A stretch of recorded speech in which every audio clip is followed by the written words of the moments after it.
Matapos ang ilang araw na pagluluksa ng mga pamilya, taong nagmamahal at malalapit sa puso ni Jacqueline Jose, ay usap-usapan pa rin hanggang ngayon sa social media ang last will and testament ng pumanaw na multi-awarded at batikang actress na si Jacqueline Jose. Dahil sa napabalitang pinamanahan daw niya at iniwan daw niya sa kanyang mga anak na sina Andy Eigenman at Gwen Gog ang kanyang pera at ari-arian.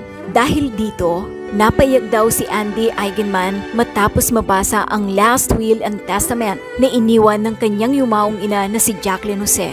Gaano ba ito katotoo? Matatandaang sa huling pagkakataon, muling namataan si Andy Eigenman sa kanyang namayapang ina na si Jacqueline Jose. 2 araw makalipas ihatid ang cremated remains ni Jacqueline sa The Garden of the Divine Word Columbary sa E. Rodriguez Sr. Avenue, Quezon City. Noong March 10, inihayag ni Andy ang kanyang pagmamahal at pasasalamat sa namayapang ina. Sa kanyang Instagram, ibinahagi ni Andy ang kanyang mensahe para kay Jacqueline. Kalakip nito ang ilang larawan tulad ng paru-paro na kabilang sa mga pinakawalan sa inurnment ng ina, mga bulaklak at ang urn nito. Ayon sa post ni Andy, hindi pa sapat ang itiniramong pagmamahal para kami ay hindi mangulila. Habang buhay kong dadalhin ang iyong mga alaala. Maraming salamat sa iyong gabay, Nay. Sa kahit saang parte ng aking buhay, parati kitang madarama, parati kitang makikita. Ika'y nasa araw, sa ulan at sa hanging aking nilalasap. Umaawit ng kantang puno ng pag-asa at ligaya. Wala na ang sakit, wala na ang kirot. Matatanaw pa rin kita sa mga ulap. Maririnig ang mga bulong ng iyong pagmamahal. Magkikita din tayong muli. Sa ngayon, diringgin ko muna ang iyong mga awit. Nasa paraiso ka na, inay ko. Pahinga ka na. Mensahe pa ni Andy. Nangako naman si Gabby Eigenman na aalagaan niya si Andy Eigenman kasunod ng pagpanaw ni Jacqueline Jose. Ito ang mensahe ni Gabby Eigenman sa namayapang actress na si Jacqueline Jose. Huwag ka nang mag-alala, Tita Jane. Ako na ang gagabay sa kanila.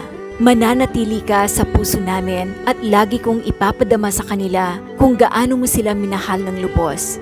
Mahal kita, Tita Jane, at ako'y nagpapasalamat dahil nadama ko din ang pagmamahal mo sa akin at sa aking pamilya. Pahayag pa ni Gabby sa kanyang Instagram post. May ngiti na sa aking mukha dahil alam ko na mas masaya ka na sa piling ni God, kasama si Daddy at si Tita Sherry. Salamat ulit sa lahat-lahat. Cheers, love you. Dagdag pa ni Gabby Eigenman. Nagkomento naman si Andy Eigenman sa nasabing post. Anya, love you kuya. Alam naman natin kung gaano katagal nagtrabaho si Jacqueline Jose sa showbiz industry bilang artista at kung gaano ito kasinop sa paghawak ng pera. Ayon sa www.buzzlearn.com at www.idolnetworth.com, ang net worth ni Jacqueline Jose ay umabot na sa $5 million or 280 million pesos. Katunayan, pinamanahan ni Jacqueline Jose ang kanyang anak na si Andy Eigenman ng isang napakagandang bahay. Marami ding car collection si Jacqueline Jose at isa na dito ang Black Fortuner na nagkakahalaga ng 2 million pesos. Samantala, may kumakalat na balitang napaiyak daw si Andy Eigenman matapos mabasa ang last will and testament na iniwang pera at ari-arian ng kanyang yumaong ina na si Jacqueline Jose. May katotohanan po ba ito? Wala pong makakaalam ng last will and testament ng sinuman, kundi yung abogado nila at mismong pamilya nito, na imposibleng ipaalam o ikalat nila sa publiko o sa social media dahil ito ay pribadong legal na usapin. Kakaiba sa magarbong mansyon ni Doña Charito sa Mundo Mo'y Akin, dito sa isang simpleng tahanan sa Quezon City, naninirahan ng aktres na si Jacqueline Jose. Good afternoon po. Hi, Miss Jacqueline. Hello. Hello. Wow. Come in. Salamat po. Makikituloy lang ho. Hello. Ito ho ang kaisa-isang apo. Yes. Ano ang pangalan ng apo niyo? Ellie. Si Ellie. Tagal na po kayo dito sa house niyo po, Miss Jacqueline? Yes. Si Ellie. We've been here since nursery si Andy. Ito yung una kong pinandar for us para hindi kami mag-rent, para meron kami sarili naming place to stay. Ikalawa sa 6 na magkakapatid si Jacqueline Jose o Mary Jane Gok sa tunay na buhay. Anak siya ng isang half-American at half-German na sundalo at isa namang singer sa bar ang kanyang ina. Lumaki ako nang wala ang tatay ko. Umalis siya nang naipanganak ako 3 taon. Aminado mang laki sa isang hindi buong pamilya si Jacqueline. Ginawa naman daw ng kanyang ina ang lahat para makapamuhay sila ng normal. Sapat lang ang buhay namin. Hindi naman kami pinabayaan ng nanay ko. 3 beses kumakain sa isang araw pero hindi grandiose ang food. You know what I mean? Yes, We yes. go to public school. We walk at times. May baon? May baon, Nakakapagbaon? konti lang. Isang aktres din noong 80s ang half-sister ni Jacqueline na si Veronica Jones. Pero di tulad ng kanyang ate Veronica, ugly duckling daw kung ituring ni Jacqueline ang sarili noong bata pa siya. Pag nakikita niyo yung ate niyo, meron bang Vision? palo sa utak niyo na gusto ko rin maging ganyan? Wala, not at Walang all. ganon. Yung sa akin, oo, diyan ka, bagay ka dyan. Ako dito, ako dito. Hindi raw pinangarap ni Jacqueline na sundan ang mga yapak ng kanyang ate. Gusto raw kasi niyang maging abogada. Pero dahil hindi nakakaluwag sa buhay ang kanyang pamilya, sa kursong Interior Design sa Philippine School of Interior Design sa Makati na uwi si Jacqueline. Unfortunately, my elder sister, who was a breadwinner at the time, decided to settle down. I mean, automatic na yun. Alam na natin yun na Yes. ako ang susunod na magtataguyod ng pamilya. Parang ganon. Bilang bagong breadwinner ng pamilya, napilitan siyang pasukin ang mundo ng show business para magkapera. From 100 to 80 to 60 to 40 to 20, down to 10. Audition? Audition. Okay. Lagi akong naiiwan. Yung wala na akong ginagawa. Ayun pala yung gusto nila. Sa angking ganda at galing sa acting.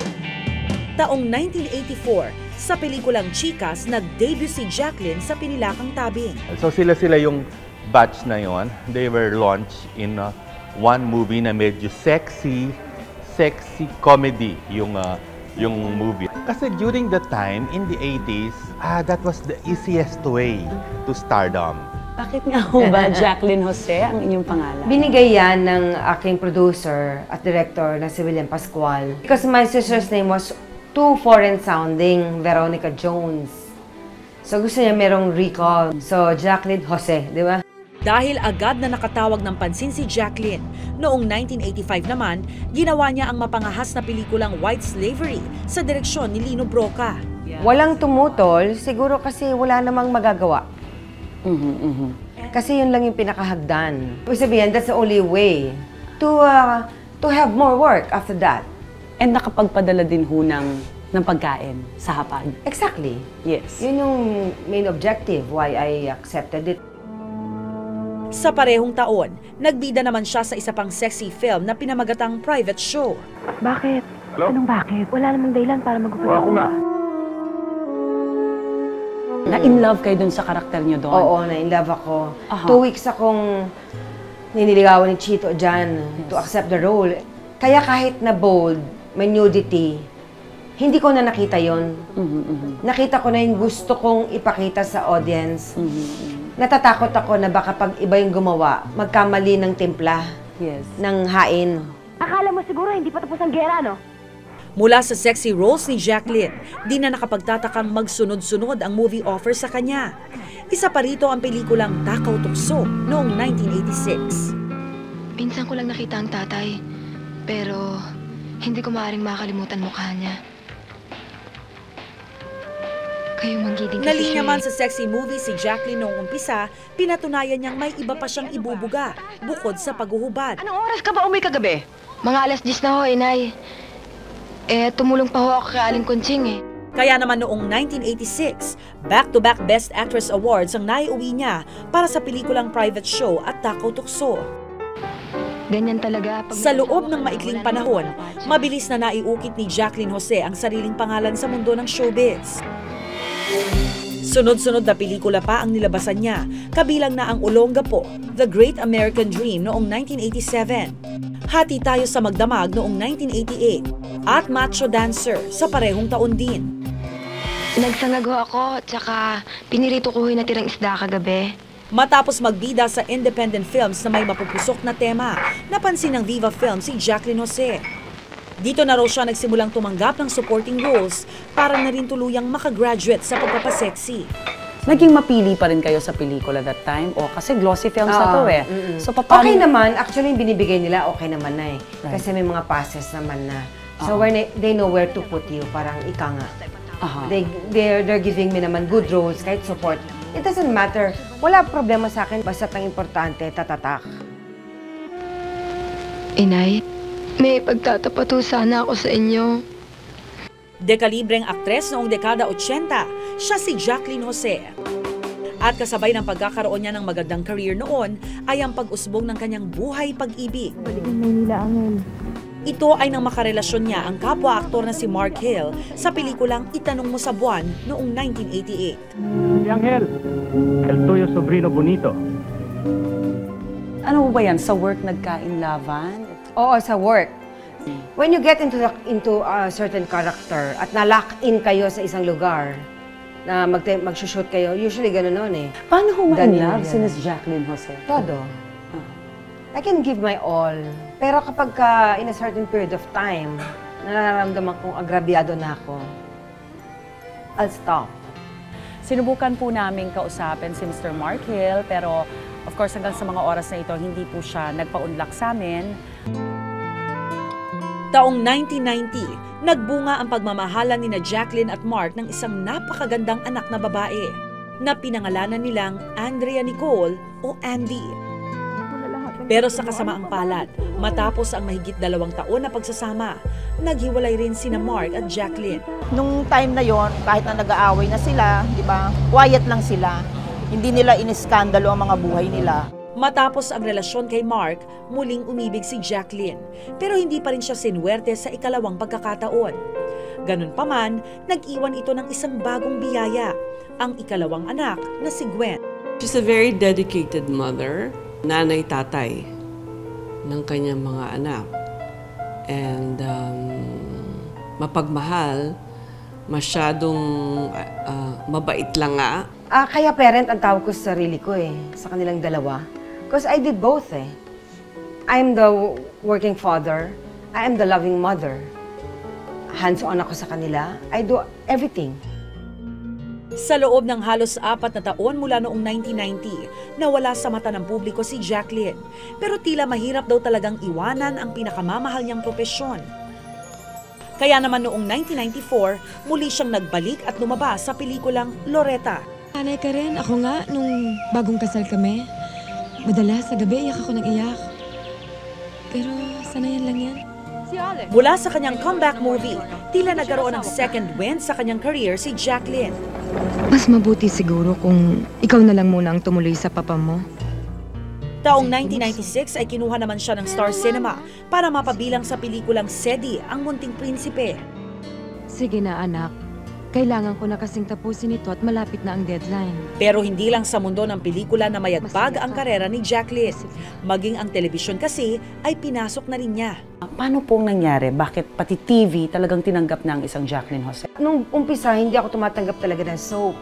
Kasi ayoko matawag na TV actress. Pero nung lumaylay ang pelikula, nung bumagsak ang pelikula, kumonti ng kumonti ang gumagawa ng pelikula, napunta na sa TV. So we have to adjust. Magda! Noong 1996, napabilang siya sa soap operang Mula sa Puso, kung saan gumanap siya bilang Magda. Nasisiguro ko, si Celine ang may kagagawan. Assistant director ako noon ni Direk Wenda Ramas. So parang tinatansya mo siya sa umpisa. And then eventually, we became very, very good friends. Kahit na anong klaseng role, gusto niya talagang involved siya. Dahil sa tagumpay ng TV series na Mula sa Puso, isinapelikula rin ito noong 1999. Magda, tama na! Kapal na mukha mo pumunta rito! Rosella! Noong 2003 naman, nakasama niya sina Iza Calzado at ang Argentinian actor na si Segundo Cernadas sa teleseryeng Te Amo. Sa wakas, natagpuan ko na ang sarili kong anak. Mata pa lang, parang nangungusap na, hindi na kailangang mag-dialogue. Kumbaga, pag nakita mo yung mata niya, alam mo kung ano yung ibig niyang sabihin. hindi mo na siya kailangan bigyan ng lines. Underacting. Yan daw ang tawag sa estilo ng pag-arte ni Jacqueline Jose. Parang kailan lang, tinuturuan ko si Rosella magbasa.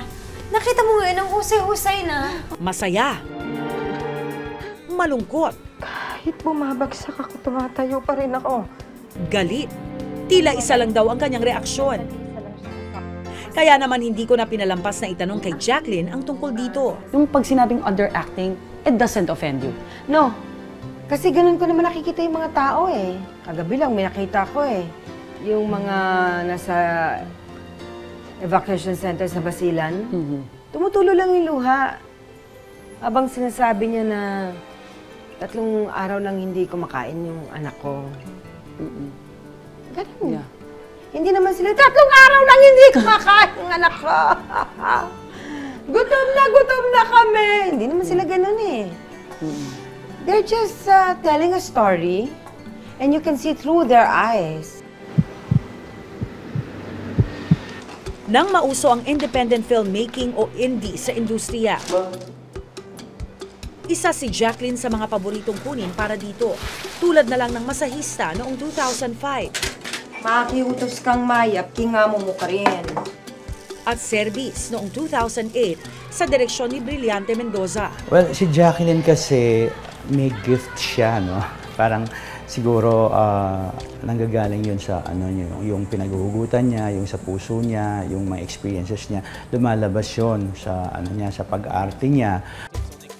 Nakarating hanggang France ang pelikulang Service nang ipalabas ito sa Cannes Film Festival noong 2008. Ano ang pinakamatamis na award na natanggap niya sa tingin niya? Masarap lahat. Kasi pag inabot sa'yo at dumating ka dun sa stage at kinuha mo, it is the same feeling of recognition, yung na-recognize ka. Sa dinami-rami ng mga karakter na ginampanan ni Jacqueline, tila wala pa rin siyang kakupas-kupas. Kaya naman nitong 2013, sa teleseryeng Mundo Mo'y Akin, lumikha na naman siya ng ingay nang bigyang buhay niya ang kontrabidang si Doña Charito Carbonell. Ako talaga na-appreciate ko yung acting skills ni Tita Jacqueline. And meron talaga siyang boses na siya lang ang meron nun. Yung pag boses pa lang narinig mo, ay, Jacqueline Jose yun, yung ganon. Stop! Mama! Look! Listen. Choo-choo! This is the time that I've been waiting for. Iho, dapat alam mo na hindi porket anak-anakan ka ni Aida, pwede ka nang lumevel. Sa kanyang mahaba at makulay na showbiz career, naranasan na raw ni Jacqueline Jose ang pinakamatamis na tagumpay at mapait na kabiguan.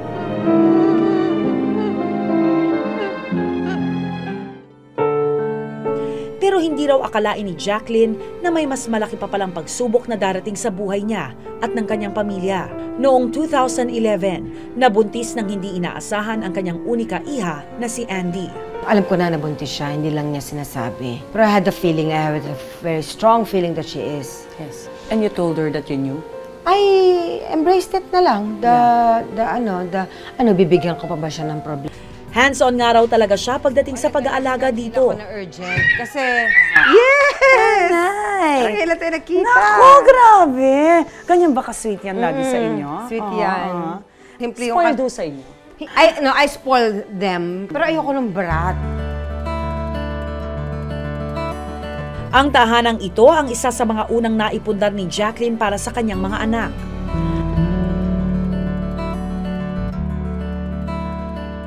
Kita ko ho yung mga award. Ito na ho ba yun lahat? O may ibang maraming nabasag. Meron dyan mga 1-day-old lang. Pasensya na po. Pero bilang nyo kung ilan ang awards nyo? Hindi eh. Hindi. Parang mga 25. Pwera yung mga maliliit. Yes. Parang gano'n. Major, 25 yung major. At dahil nasa dugo na nga raw ang pagiging artista, itong si Ellie ay nagsimula na ring sumabak sa modeling. Kasama ang inang si Andy, ay modelo sila ng damit para sa isang malaking shopping mall. Ang bunsong anak naman ni Jacqueline na si Gwen ay grade 6 na ngayon. Minsan strict sa mga bagay sa school, ganun. Pero most of the time, naman siya, parang loose lang na mom siya. Okay lang sa kanya kung magkamali ng konti, basta ayusin ng mas madaling way. Proud ako sa mom ko kasi yung talent niya sa pag-acting, magaling. Sa kabila ng sunod-sunod niyang mga projects, aminadong masinop daw sa pera si Jacqueline. Paano ho ba mag-ipon ng isang Jacqueline Jose? Dumaan ho ba kayo doon sa naglustay kayo ng pera, nag-enjoy, nag-party, nag-bisyo, mga ganyan? Hindi. Para sa sarili ko, hindi. Hindi ako nag-tour, hindi ako hindi. Hindi ko matiis eh, hindi ko maatim na masaya ako. Tapos utak ko naman sa mga bata. Right. Kahit na yung ang biyahe ko lang for invitation. Negosyo. Are you into any business? Did you get into any business? No kasi natatakot ako eh. I put my money sa real estate talaga. Alright. Kasi feeling ko yung real estate, naguhukay pa lang, nagtatanong na ako. Di ba, ano na?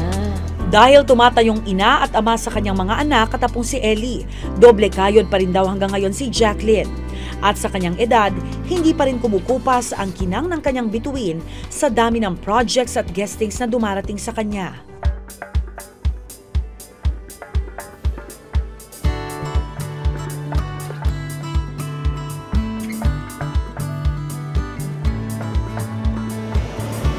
Naabutan pa nga siya ng aming team sa isang photo shoot. Ang kapal ng mukha mo. Ako ang amo. Alila ka lang.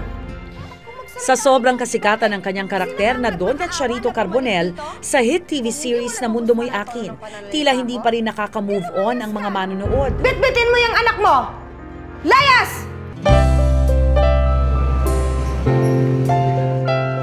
Ngayong darating na Oktubre, lalabas din ang paborito nating Donya sa Vampire ang Daddy Ko, kasama pa rin si Riza May at si Bossing Vic Soto. Tila tuloy-tuloy pa rin ang pagbuhos ng mga biyaya at projects para kay Jacqueline.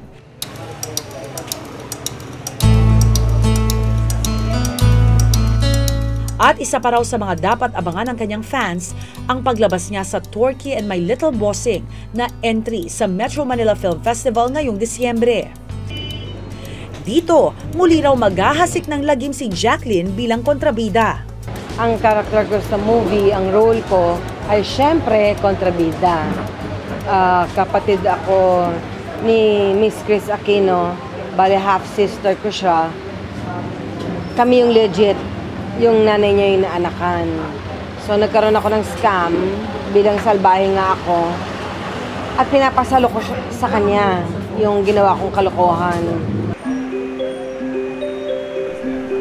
Ilan sa makakasama ng batikang aktres sina Bossing Vic, Chris Aquino, Riza May Dizon, James Bimbi Aquino Yap, Paolo Ballesteros at Jose Manalo. Nakaka-nervyos. Hindi kasi para isang Jacqueline Jose, tapos isang prebadang artista o actress na makakasama mo. Marami sila magagaling, pero isa siya ngayon sa naka-eksena namin dito. Nakakakaba, pero alam mo may matututunan ka sa kanya. Magaling siyang artista. Obviously, she's very professional. Aga siyang dumating nung day one namin. At saka, natuwa ako at na-surprise ako kay Jacqueline. Parang sinabi niya sa akin na parang sa bawat simula niya ng bawat bagong proyekto, may kaba pa rin pala siya. Sabi niya, kinakabahan siya. So, pag kinakabahan, alam na alam mo na to. Sabi niya, ganun daw dapat. Tsaka, mabuti na may konting kaba para siguro makapaghandang mabuti. Meron pa ho ba kayong inaasam-asam bukod sa mga roles? Gusto ko makita ko na settled silang dalawa.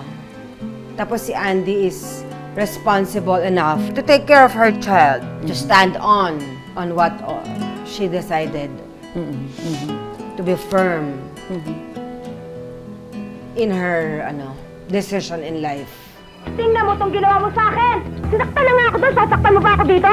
Mahaba na nga ang listahan ng mga karakter na binigyang buhay ni Jacqueline.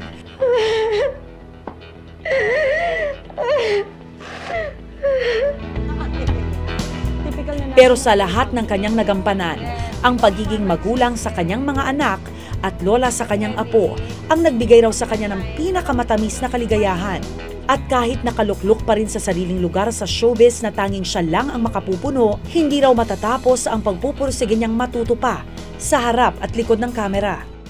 Ano pong aral ng buhay ni Miss Jacqueline Jose? Huwag tumigil sa kaalaman. maging aware, mag-ipon sa business na ito, hindi laging tag-araw. Marami rin tag-ulan. Meaning, when you don't have work, dapat tumatakbo ka pa rin. Nakita ko sa kanya na malaki yung pagpapahalaga niya sa karakter na ibinibigay sa kanya. Sinisiguro niya na hindi short-changed yung publiko, yung mga manonood niya. Siguro dapat gano'n din tayo, no? Hindi dapat natin i-take for granted kung ano man yung grasyang dumadating sa atin.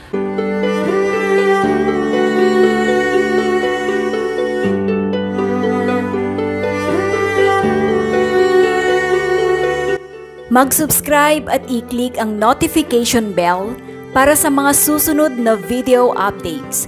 Maraming salamat po!